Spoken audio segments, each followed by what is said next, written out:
भाई इसकी दोनों बेरिंग मटक रही थी, हिल रही थी, इसलिए इसकी दोनों बेरिंग बदल रहे हैं। टूटी बिल्कुल नहीं है, थोड़ी हिल रही थी तो पहिया मतलब हिल रहा था, बबलिंग मार रहा था पहिया एक तरफ से, दोनों तरफ से।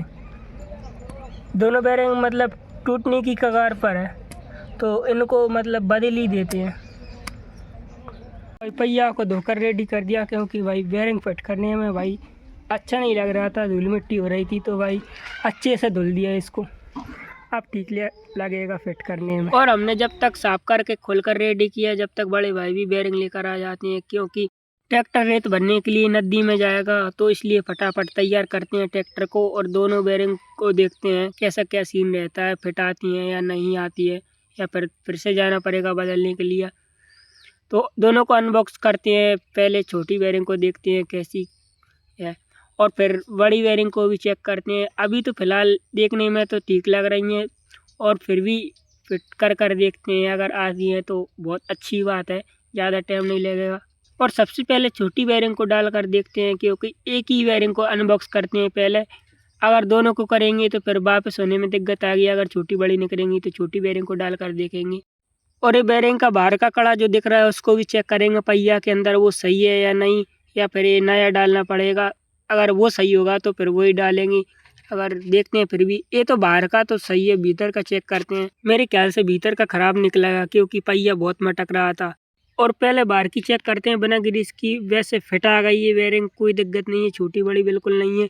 अब उस साइड का चेक करते हैं, उस साइड का सही है या नहीं, देखते हैं क्या सीन रहता है। और इस साइड का घिस गया है थोड़ा, इसको बदलते हैं। और आपको कभी ऐसा मौका मिल जाए बेरिंग डालने का, तो आप भी दोनों तरफ से चेक करके डालना, क्योंकि अगर इसको चेक नहीं करेंगे तो बेरिंग खराब हो जाएगी, ज़्यादा दिन तक नहीं चलेगी, और फिर दिक्कत ज़्यादा बढ़ जाएगी। और इसको इस प्रकार से ठोकना है, इसमें बिल्कुल स्क्रैच ना आए, और इस शायद कुछ चीज़ हो इस पर रख कर बार करना है पहले तो।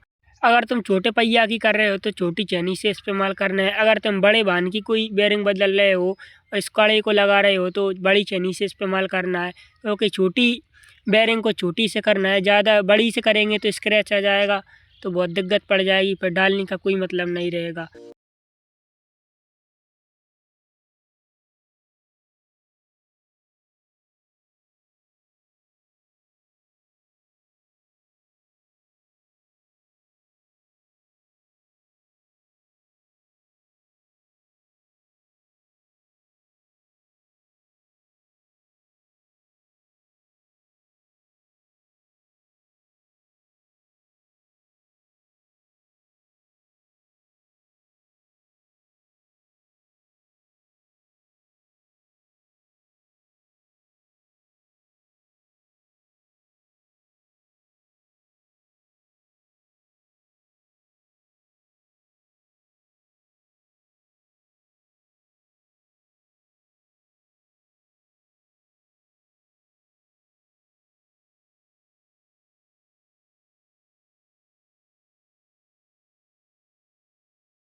और एक तरफ की बेरिंग फिट हो गई है, जो बड़ी बेरिंग आती है भीतरी साइड हो गई है, और छोटी बेरिंग अब फिट करना है। इसका कड़ा बिल्कुल सही है, तो इसको कड़ा नहीं लगाएंगे बेरिंग वाला, सिर्फ बेरिंग अकेली लगाएंगे। और बेरिंग फिट हो गई है, इसको चाबी से कसकर पहले फुल कसेंगे, फिर बाद में थोड़ा ढीला करेंगे, क्योंकि पहले फिट कर देंगे दोनों बेरिंग को, फिर बाद में ढीला करेंगे। इसको फुल इसलिए कस रहे हैं क्योंकि पहले अगर इसको फुल कसेंगे ना तो दोनों बेरिंग सही तरीके से बैठ जाएंगी। अगर फुल नहीं कसेंगे ना तो फिर चलने के बाद पहिया ढीला हो जाएगा, और फिर आपको कसना पड़ेगा। और अब इसको थोड़ा ढीला कर दिया, क्योंकि फिर टाइट चलेगा तो बेरिंग टूट जाएगी, और ढीला रहेगा तो भी टूट जाएगा। इसका मैनेजमेंट मिलाकर कर दिया, और सारी चीज़ों को फिट करके इसकी कील को भी फिट करके फिर इसके कैप को लगा देते हैं।